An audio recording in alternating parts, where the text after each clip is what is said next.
You're listening to the Wedding Biz Network, the voice of the creative entrepreneur.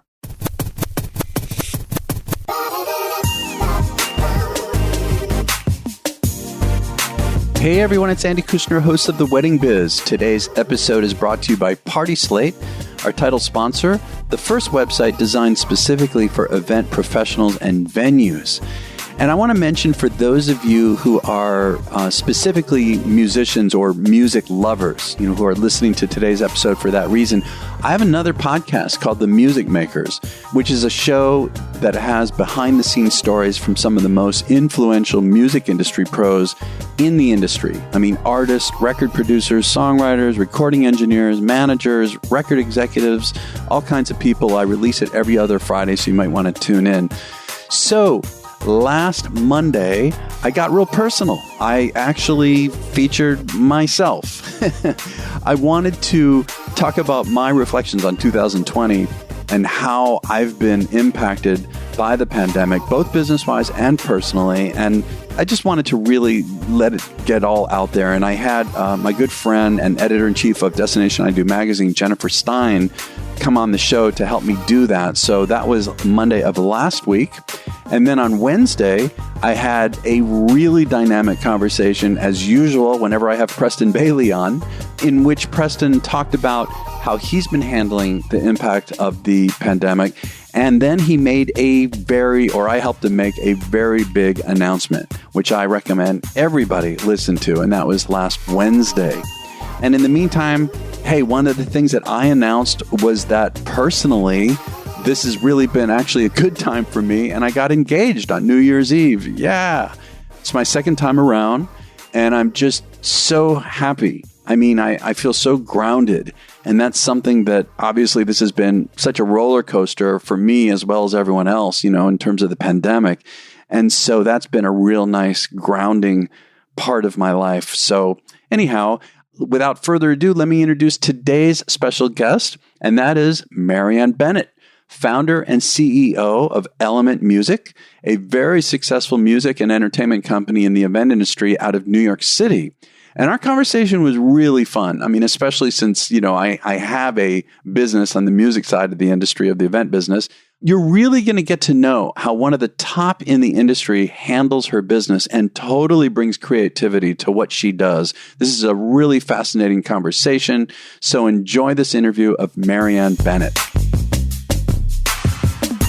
Hey, Marianne, this is so exciting for me because, as you know, I'm also in the music and entertainment field, and I've heard about you for a long time.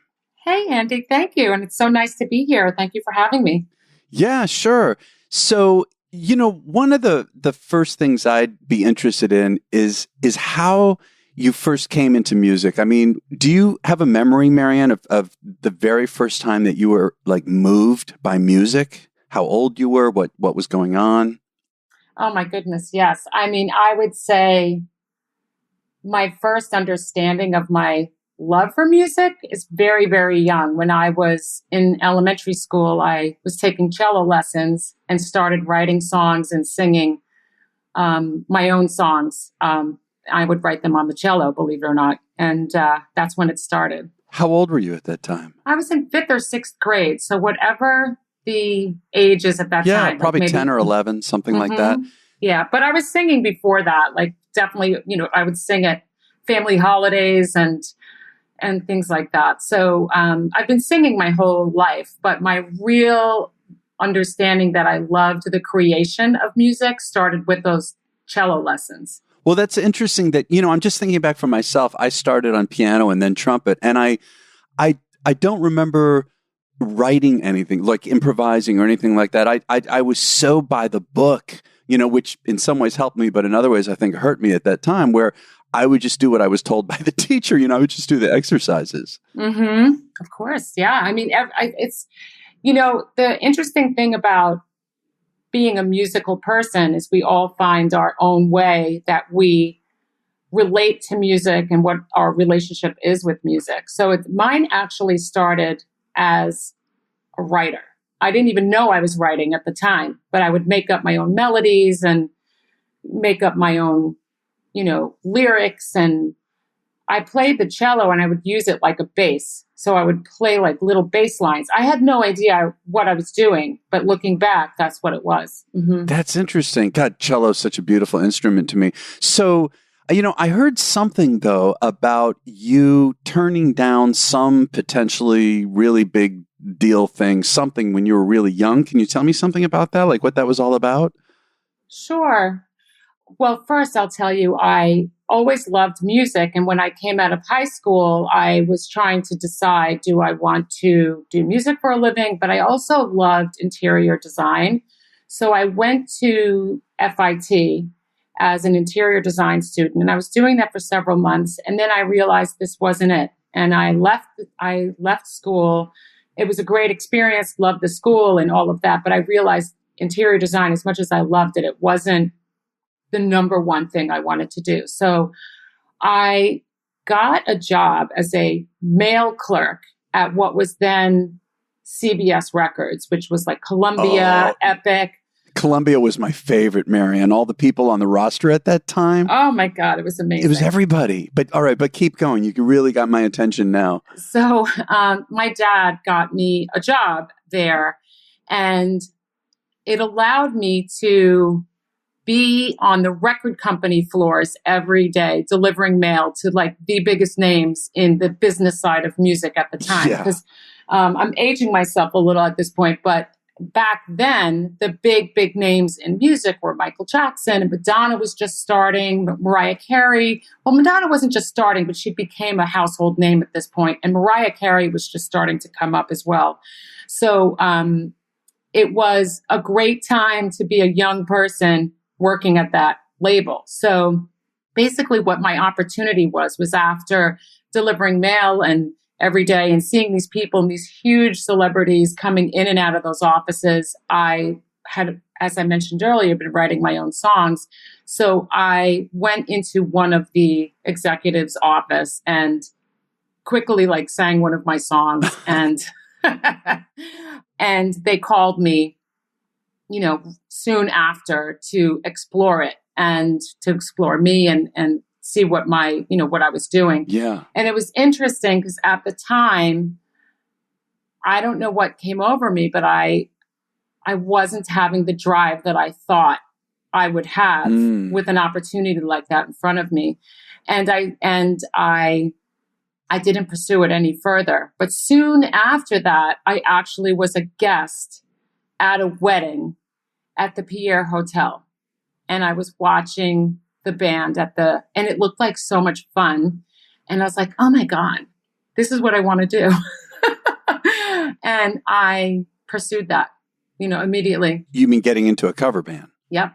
Mm-hmm. This is interesting to me. I mean, for most people, who are, look, this now as well as I do after all these years running these bands, that so many of them, the instrumentalists, the singers, especially the singers, want to be stars and would do anything, to get the kind of possibility that you had at Columbia, at CBS Records, and would, in a heartbeat go for that before they do, weddings, corporate parties, right. That kind of thing. It's interesting. Do you remember, was it some kind of a fear? Did you ever identify what it was about an opportunity in a record company that you turned down? What it took me a long time to understand is I think I'm more of a music producer. Okay. And, it's interesting when you're a young girl and, you see all these famous people and you love what they're doing and all of that. I never had the same need for the spotlight as I did in the creation of music. Ah, yes. And I think that it's interesting, like as a female music producers were not happening back then. That's right. Even now it's rare. Right. So it wasn't even in my view to think about. It wasn't in the menu of ideas, if you will. Right. So I realize now, like looking back at my career, that the number one thing I love to do is produce music. I love it. I love it. And when you say that, for people listening, like how do you define producing music? Producing music is creating sounds and creating concepts, using artists and seeing what artists are capable of and having a vision for the artists, whether it be singers or instrumentalists. It's seeing something that you hear in your head and you bring it to life. That's what music production is. So not knowing that, I was, not able to really understand that that's what my skill set was, even though I can sing a song. And if you meet anyone that knows me, you will hear that I tell a lot of people, yes, I'm a singer but I'm able to produce sound and express lyrics. But really my voice is how I communicate what I want to do musically with music, with songs and sound and arrangements. Well, then when you went to the Pierre, and by the way, I interviewed Bill Spinner, who's still the director of catering there. That was my first venue I interviewed on the show. Great place. But when you went to the Pierre and you saw a band doing this, what was your next step? I'm assuming you joined one of the established New York City agencies? Yeah. So the band that I saw was a Hank Lane band. Okay. And the band leader was Mark Stevens from Hank Lane. Sure. He in our field back then, he was iconic. Yeah. Oh my God. And his band was so good. And I just said, oh my goodness, that looks like so much fun. And it felt right for me. And I immediately called there, auditioned, and I would say within a couple of months, I was singing in one of the Hank Lane bands. I was actually great. Singing with Hank himself and also Mike Herman. And to this day, I will tell you, I have such great feelings about all of them. I learned so much, and it was a really great experience. What were some of the highlights in terms of what you learned that you still use today? Like some of the main highlights?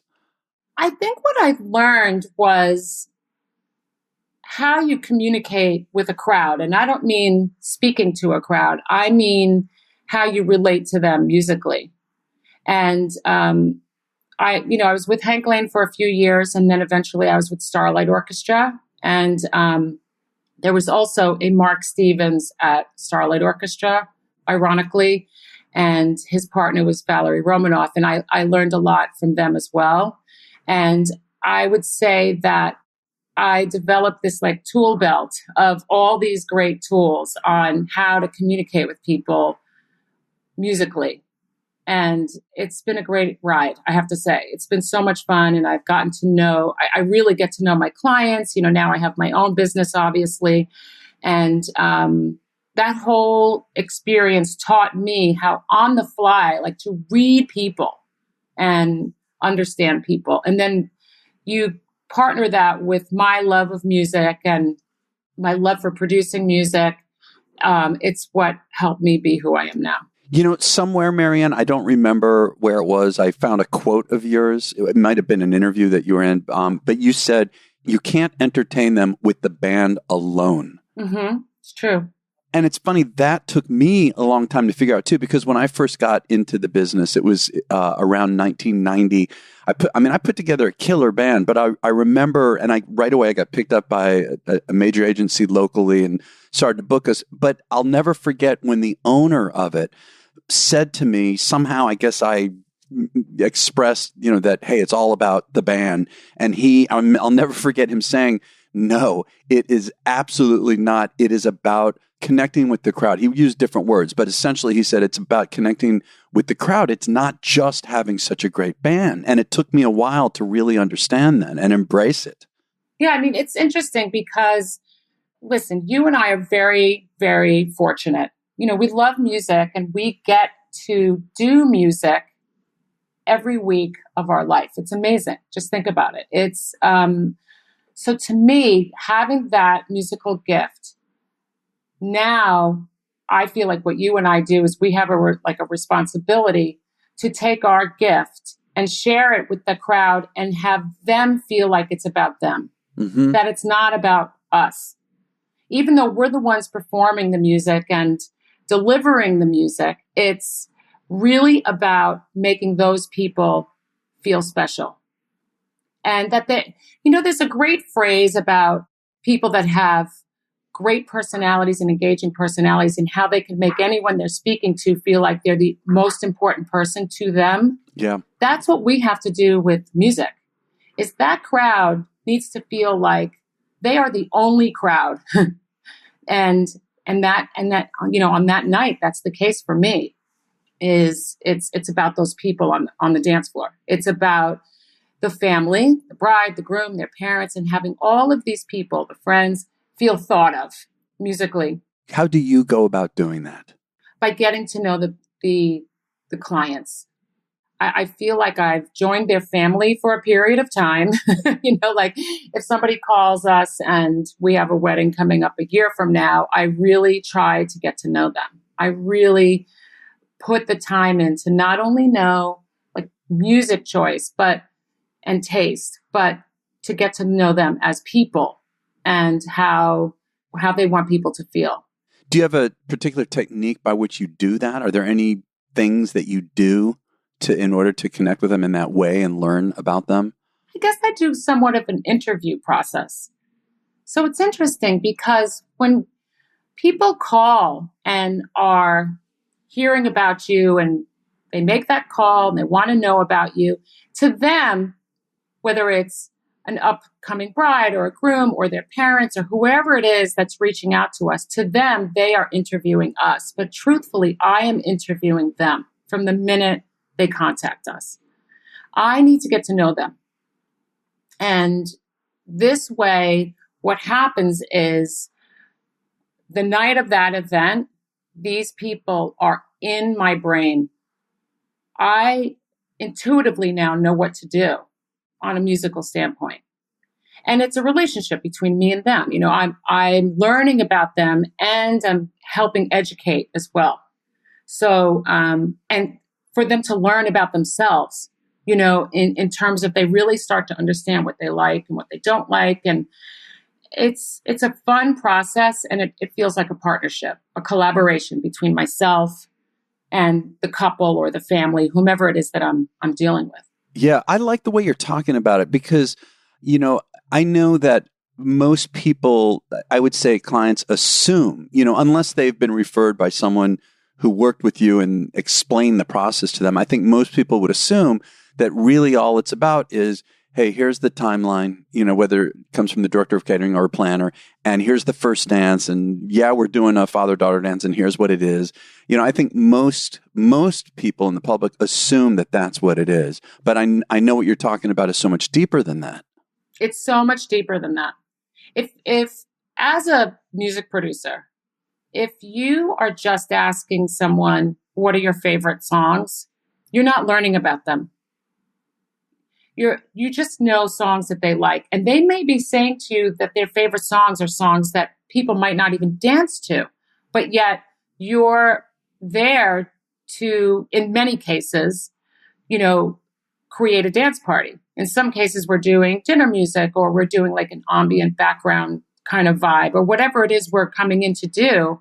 Knowing their favorite songs is not enough. You want to reach people in how you want to make them feel. How do they want to feel? So the only way you're going to achieve reaching people on that level is to ask other questions. Can you maybe take me through an example of, and you could even maybe use a favorite couple, a favorite family, a favorite wedding that you did, and, that really sticks out in your mind in terms of how the process went, like where you met, and the kind of things you talked about and how you worked through it. Most of the people that I meet in my New York studio outside of Times Square, and I sit down and I just have like a great meeting and conversation with them. So to answer your question, like what is it that takes place is I kind of lead them through different points in their life that meant something to them. Mm. And I ask questions about just really important times in their life. I ask about experiences they've had at concerts, experiences they've had at other people's weddings, experiences that they've had where they felt like the intimacy of their family at any type of like group event. I really, and then I also talk to them a lot about the music that they love, but not necessarily because it makes people dance at a wedding. What do you listen to when you need to relax? What do you listen to when if you're a fan of a rock band, or like, what is your relationship to music? Forget about a wedding. Let's set the wedding aside for a moment. What is your relationship to music? And I learned so much from them by doing this. God, Marianne, just for a moment, I love how you're framing this, and when you talked, like, one example within that, you had mentioned about like concerts also. And one of the things I like to ask clients are, I say, look, forget that this is a wedding. It's a cover band. Just tell me, if you could have any band in the world from your experience going to concerts, what would you have? And they'll tell me one, and I'll say, why? Tell me about it. And they'll say things like, well, like what we're talking about here, like at the concert, it wasn't just that they played everything I hear on the records and everything, but I felt like I knew them, like they were playing it for me, Exactly. Right. Getting those kinds of details. What is it that moves them? Exactly. That's what it's all about. That's what it's all about. And then in some way, and this is a more general description, but when you really understand another person as much as possible, now you're able to bring them into your creative process. And that's, to me, like, let's put it this way. I love wardrobe and styling, and I love lighting, and I love all those things that presents music in such a fun and exciting way. But what if you don't have all those elements? If you just have the people and the music group in a room, and you don't have all the fancy hoopla, how are you reaching them? Right. You're reaching them through the way you present that music in a way that they relate to it. So that is what, to me, is the most important piece of entertainment. And then are you communicating that to the band leader or the MC or the singers or the whole group? I guess that's the next step, is how to translate that to them. Exactly. I mean, what we do is we bring our band leaders into this creative process and have them part of these conversations with the clients. Oh, they're there at the meeting with you at the client? Although they may not have chosen a band yet, though, right? They aren't in the initial meeting, but as soon as we are really honing in on like which music group from our roster is the right fit, and then the client has really related to them musically, now we'll bring a band leader in to be part of the creative process. Is this on the phone, in person? Well, right now, obviously, during the pandemic, we don't have a choice. Which, by the way, has taught us something. Like, how do you create that relationship remotely? Right. It's made our skill set even stronger, honestly, this past 10 months of working remotely, which is great. So yeah, it's having the band leader or musical director, if you will, involved in the creative process. And it comes in later in the game, not at the early point, but, and that's what creates that partnership. It's a partnership between the client and the musical director. If you are an event planner, venue, caterer, photographer, or any other industry professional, you really should be aware of and using the Party Slate marketing platform. And I want to say, I only work with sponsors whose product or service I'm either fully aware of or even use myself. So you can create a free profile that can act as a photo-rich portfolio, or Party Slate has additional membership options available. And if you're planning or involved with an event, from weddings to fundraisers to baby showers and really everything in between, you should use Party Slate to get inspired. Save your favorite ideas and contact top professionals to help create your dream event. New photos from real events are uploaded to Party Slate daily, and their editorial team publishes articles that highlight the latest trends and planning tips. It is a really great site. You've got to visit partyslate.com to get started. And again, that's partyslate.com. You know, a little bit of a different direction here. It was an interview. I realized you were being interviewed by Anthony Vasquez. I believe I'm saying that correctly. And in that interview, you said something that really grabbed my attention, which I love because it's also how I think, but I want to talk to you about how you see it. You said that music, like talking about a wedding ceremony, you said music should score a ceremony. Can you talk about that? I just love that phrase. To me, the ceremony is so very important. You're setting the tone for the entire evening with that ceremony. So when the music starts and people enter the space wherever this wedding is taking place, whether it's in a New York City hotel or at a private residence, when the guests are arriving and they're listening to this music, the music should be setting some type of feel for the people that are attending immediately. I always say this is like my favorite way to describe it. Imagine you are on your way to a wedding in New York City, for example, and there's traffic and there's stress and, you have to get the car situated and et cetera. And as soon as you step into a venue, the look of the venue and the sound are what sweep you away and remove the stress that you had on your way. Right. Well said. Yeah. So it immediately, like as soon as you step in, what you hear is the experience. You haven't seen a bride yet. You haven't seen the family yet.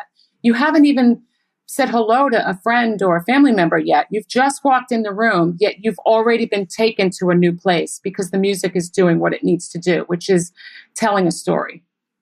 So now what happens now is that music should be scored to tell the story of the two people. If we're talking about a wedding, should tell their story from the minute you walk in. But how do you do that? When you say it should be scored to tell their story, what do you mean by that?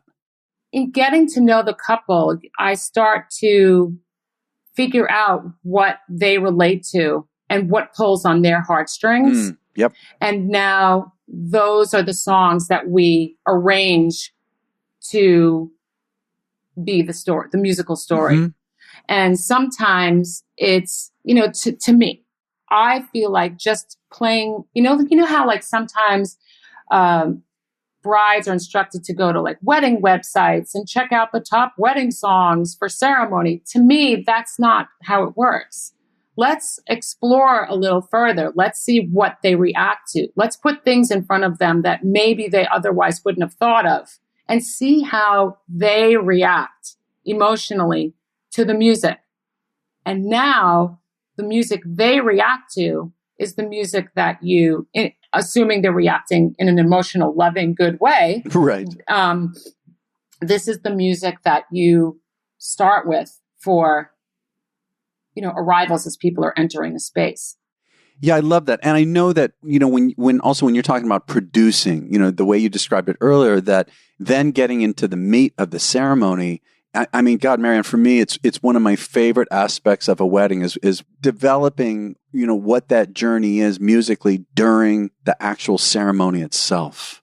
It's one of my favorite parts. How do you look at that?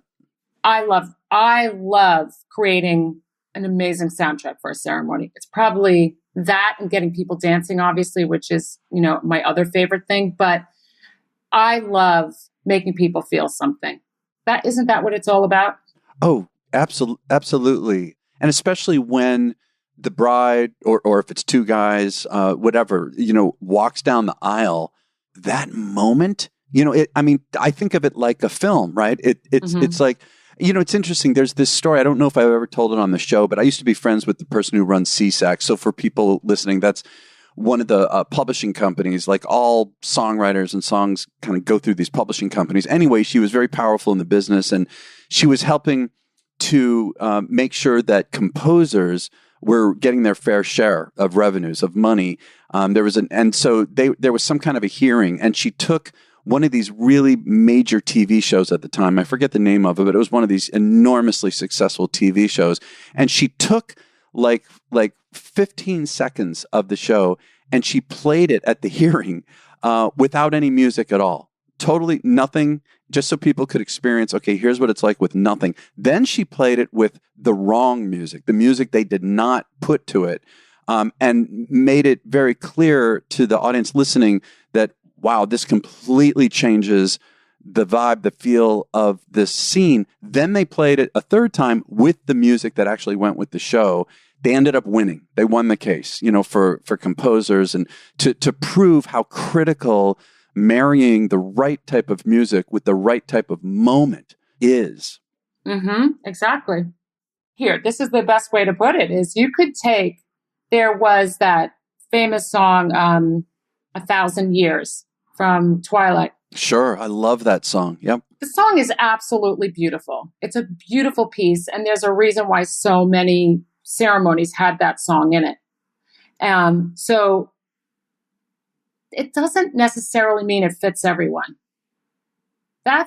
So it's an easy go-to pick a song that many people have done. Right. And obviously the song itself is so beautiful, which is why it's been selected so many times. But it doesn't necessarily mean it's right for everyone. And that's the key. And when it's right, you choose it.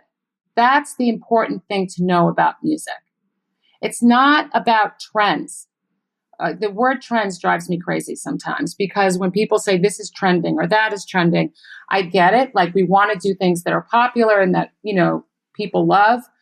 But I think we got to go a little deeper and make sure that we're choosing what makes the family, the couple, whomever this event is for, that they feel something. It's not just because it's popular. There's another part of a wedding, as you know, that I think most people, including musicians, kind of blow off. And I think it's a very important part of the whole day, the night, is the cocktail hour. Right? It's the transition from, as you know, from that ceremony and the whole feelings that we have during that, and what the meaning of the ceremony is, to just the all out, rockin' party. It's that transition. How do you look at a cocktail hour? Well, I've said this many, many, many times, and I say it to our couples. The cocktail hour is the one part of the evening that is not about the bride and groom or the guest of honor, or whoever the party is for. It's about the meet and greet. Like, that's the red carpet hour. That's the time. It's the buzz time. Like, this is the time where people are saying hello, seeing each other for the first time in several years. I have my fabulous dress on, my shoes, I did my hair. I'm running into old friends, or I'm meeting new people that are new members to our family. This is the time for people to kind of say hello and let that happen. So the music for cocktails should create a buzz. It should create a festive, upbeat, fabulous feel. And, that's how I look at it. And this is the time where people can move around the space and talk to each other. And it's really important that the music gives us that feel, number one. And number two, I also feel like the cocktail music sets up the reception to follow. Yeah. Yep. So if you let that music be sleepy, you're setting it up. You're not doing the right thing. I feel like, and you can have music that has romance to it. I'm not saying that it has to be super, super upbeat, but it has to create an upbeat feeling for the people that are at the event. Well, and let's add to this that now people really, for the first time in the experience, are able to start really talking to each other, hanging out together, connecting. They're drinking also, Yeah, absolutely. Well, let's go into the reception. It's so funny. This was not my plan in this interview, but I love where we're going with this. I mean, to talk about each part of it. So how do you view walking in that door to the reception? Immediately, you have to set a tone. Immediately. So I feel like if I'm a guest at someone's wedding, the things that I take in without even realizing it, obviously decor is such a big piece here. you want to have every single sense that people have, what they see, what they hear, obviously what they taste. All of these things are what create an event. So when they walk in, the music and the decor are what are going to set the tone for the time that they're going to spend in that space. So I like to create an upbeat feel when you walk in, and that you have an upbeat feel to your step, and you're walking in and you kind of can't wait to get going, so that's the feel that I like to do. But you still don't know what lies ahead. It's got to set a tone of an upscale, warm, inviting, fun event, but you have no idea what's happening. Right. Like a hint. Like, look, this is going to be a major party, but they don't yet know how it's going to go. Exactly. And by the way, I just want to say, like, as a music producer, I like to know what is happening with decor, because I want to make sure that the decor, again, is another aspect of the personality of the clients. That's right. Great point. Yeah. And you and I both know how lucky we are. We get to work with these genius creatives. That's right. Yeah. And so I find a lot of inspiration also from whoever is, doing the decor. When you say that, I love, again, how you're framing this about the decor. I also like, just on the surface, what are the colors? Right? I'd like to be aware of the colors. What if there's something that we as the band can do to complement the colors in the room? If there's some kind of an accent that we can do. I hear what you're talking about. It's really integrating all of it together. It's not separate is your main point, right?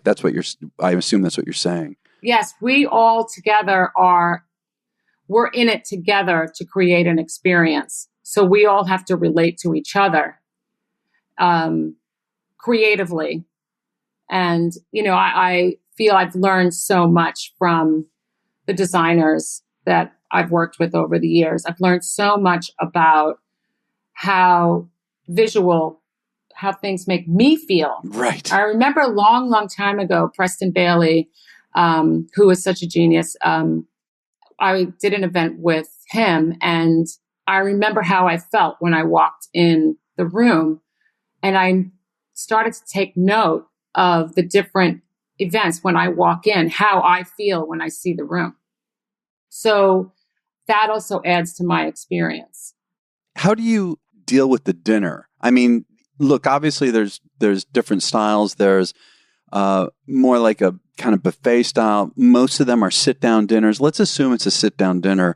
How do you view dealing with the music? Because this is still, as we know, maybe they've had a dance set before, maybe not. It's still before the when the whole blowout of the rest of the night. How do you handle the music for dinner? I think dinner is when you're kind of getting back to that story that you want to tell. So it's interesting about dinner service. You still want to have a beat, like a feel happening, but it's a feel that people can have conversation over. So to me, you want to have something upbeat, great singing, some instrumental. I personally don't feel that the singing should be the focal point of it, but you'll mix it up and have some. You mix it up, and sometimes it's important to do things that people can kind of sing along to while they're sitting. It's because it keeps that experience about the people attending. It's really important. I can't stress that enough. That if it becomes, sometimes I feel like music groups get like in their own world when there's dinner service going on, and they kind of forget that there's 200 people in the room with them. And I think it's important to continue playing to those 200 people, or 100, or in this case with micro weddings, 50 people. It's important to keep them engaged in some way. So to me, I like to play things that I think people are going to relate to, and they still feel a feel, but they can have a conversation at the same time. Right. Agreed. It's such a critical part. I know there's bands out there that are playing loudly, or they're just grabbing way too much attention. So again, balancing it is what I hear you talking about. I agree with that. So the final part of it is obviously the dancing. How do you? I mean, it's a big question because there's a million places we could go. But what is the most important elements that you're thinking about to help get people on that dance floor, to get people to bond together and start celebrating the reason why they're there? How do you view that? I feel like at that point, it's about taking people on a ride. The music has to. This is the best way to explain it. If you give different music groups the same exact song list. Let's say we are each given 65 songs. And this is not how it works, but I'm just using it as an example. What are you going to do with those 65 songs? How are you going to use them? So to me, I love mixing music and taking people on a ride, the way a DJ takes people on a ride. Mm-hmm. So now you take that playlist after, speaking with the family and getting to know what they like and what they don't like, and also kind of in getting them to know how my expertise will help create this event. Now I take all of that music and I take people on a ride. I'm literally going through different types of feels, if you will. I love, by the way, to me, what's really fun and people don't talk enough about is like a rhythm section of a band. And you and I know what that is. So just for the sake of our listeners, the rhythm section is the drummer, the bass player, keyboard, guitar. These instrumentalists are creating that feel that makes you want to dance. It's the engine. I call it the engine. Yes, it is. It's the engine. So I love playing with what those instruments are doing. And I love taking, just think, typically if you're doing a social event, you have a lot of different age groups at that event.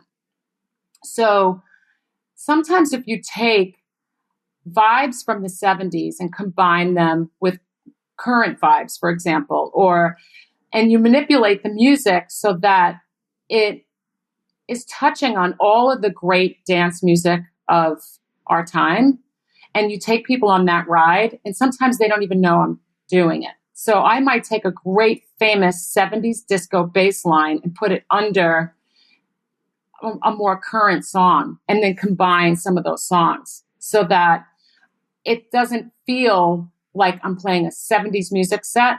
I've just put some inspiration, some 70s inspiration into the music. And the listener may not be directly aware of exactly what you're doing, but they feel it. They feel it. Yeah. They feel it. And that's where the music producer skills come in. And because sometimes there's music that comes out that's current, and they're great songs to sing to, but they're missing a dance beat element. So how are you going to take that music that people love to sing along to in their car when they're driving, but maybe you need to give it a little something to make it more danceable? Yeah. I love that. I mean, it's so much fun to do, and I think it creates great energy. And then people don't, now you have all age groups are dancing together all the time. That's right. Yeah, that's the other challenge here is how do we get the different generations to all enjoy the moment, together. Yeah, I think that's a real skill that has to be developed. Yeah, absolutely. Absolutely. What's the hardest part of what you do overall? The hardest part? Yeah, that is still that we all have to struggle with in the music side of this business, or that you in particular that you are still feel stress about, have to deal with. I think it's not necessarily hard, but I think the challenge sometimes is, I feel like is having people understand that you don't want to put your music group in a box. And what I mean by that is, I think for you and I, we both know that there's different types of artists that have areas that they're so strong in. And I like to highlight the artistry of the singers for who they are and what they do.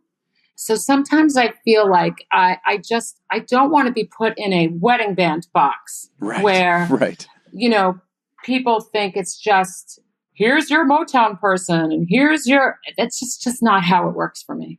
It just doesn't work that way for me. To me, it's as important, as important as it is to cover all of these styles of music, I like to have the freedom to have artists that perform this music at the best, because it's who they are. I don't know how else to explain it. It's not just like Wedding Band 101. If you want to take people on a ride and a musical ride, us having the freedom to produce the music the way we know it's going to get delivered at its best, and not just make it about it needs to be this singer or that singer from the client's perspective. That's right. I get that.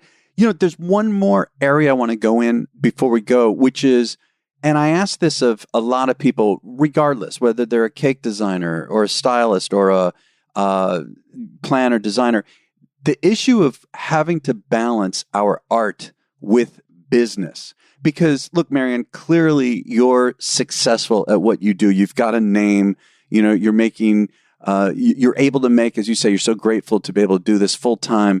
But there's the business aspect. And without that, we can't, we're not able to earn and make our art provide for us. How do you view that balancing act between the two? Between business and creative? Yeah. And so in your case, the, music, the music artistry and business. I feel like I've been very blessed that I understand both. The key with business, creative business specifically, is those of us that are creatives, we have these huge ideas and amazing things we want to do. And how are we going to achieve them and not compromise the business side of, what we do? Is, I think, for creatives is a big challenge. So how I look at business, it's interesting. I've had fun getting to know how to do business and make it translate creatively. It's just one more relationship. It's how do you have that creative relationship with business and vice versa. So I think I've been very lucky. I wish I had like a real answer for you, but I try to find inspiration in business the way I do creatively. Mm-hmm. Right. I totally get it. You're making such a point. I've said this a million times on the show. There's a lot of people have said great ways, but in my mind, I tend to remember Brian Raffinelli and David Stark talk. I remember Brian said that he loves the business as much as he loves the creative, which knocked me out. And then following that, I remember it wasn't much later, I interviewed David Stark, who said that to him, I guess one of the ultimate creative acts is doing aspects of business. Like like you're saying, look at it as creative. And so when he said that, I thought to myself, it changed. It was a complete paradigm shift for me, because I didn't look not down at the business, of course. I respected it, but I did not consider myself to enjoy it. And it always, it was really frustrating to me that I would have to do business. And then when he said that, why not? Like you're saying, this is what I'm hearing you say. Tell me if I'm correct, that I'm interpreting what you're saying correctly, that you can approach business in a creative way. Exactly. And it's interesting because I love business, and you can love business and still be a great creative. And I feel like people kind of overlook that sometimes.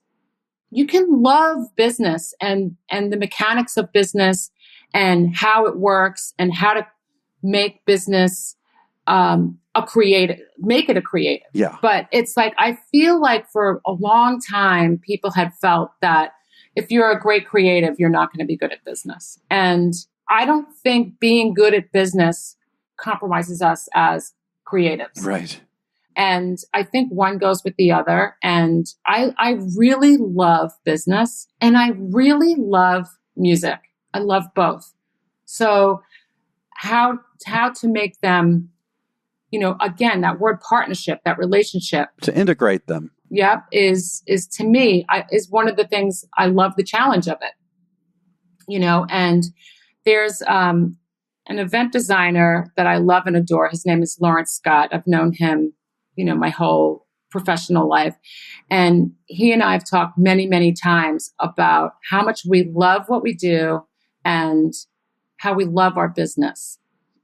I think to be successful in any business, you have to love it. Do you agree? Oh, God, absolutely. I mean, it takes it to a whole nother level when we have passion for it. Mm-hmm. And so I guess I'm lucky in that regard that I love the business side and I love the creative side. And so I feel very, very blessed. I also love, the people we perform for. And, I love that you and I are both music people. So I feel like this is easy for us both to understand, but we're very lucky because we get to perform the greatest songs of all time. It's an honor to do it. That's a great thought. Yeah. And so it's just such a great experience. The whole thing, from the business side to the creative side, to dealing with our clients, to dealing, the talent that I get to be with, the singers, the instrumentalists, I am so blessed. I just get to be with incredible people, so insanely talented, really good people who care about what they do and love what they do. So we're really lucky, but it's important to acknowledge all sides of this, right? It is. Yeah. Well, gosh, Marianne, this has been such a pleasure for me. I mean, obviously, with me being in music business, I've heard so much about you, and I admire what you have done with your business. And this has been a blast to have you on. So thank you. Oh, it's my pleasure. Thank you for having me. Yeah, absolutely. Thank you for listening to my conversation with Marianne Bennett. Be sure to check out her website, which is elementmusic.com. And on social media, specifically Facebook and Instagram, you'll find her at Element Music NYC. You can get all of this in the show notes at our website at theweddingbiz.com. And please share this with your friends and colleagues so that they find out not only about this particular interview, but about the show. And I would really appreciate any positive reviews that you can give where you get your podcast from. And be sure to tune in this Wednesday when I have The Next Level, which is every week, in which I have a guest co-host. And together we talk about some of the highlights of the interview of the week and break them down and talk about them in a way that you can use to bring your own business to the next level. And this week's guest co-host on The Next Level is going to be Sean Lowe of The Business of Being Creative. Sean also has a wonderful podcast on the Wedding Biz Network called The Business of Being Creative. And then next week, I've got a very different kind of guest for the show. I'm so excited. It's Matthew Myram of Matthew Myram Event Visualization, for which he provides concept renderings, design drawings, and production design services for event professionals. Matthew is totally on the cutting edge of technology. It's an incredible conversation. And once again, I want to thank our sponsor of today's episode. That's Party Slate. Be sure to check them out at partyslate.com. And we'll catch you next week on The Wedding Biz.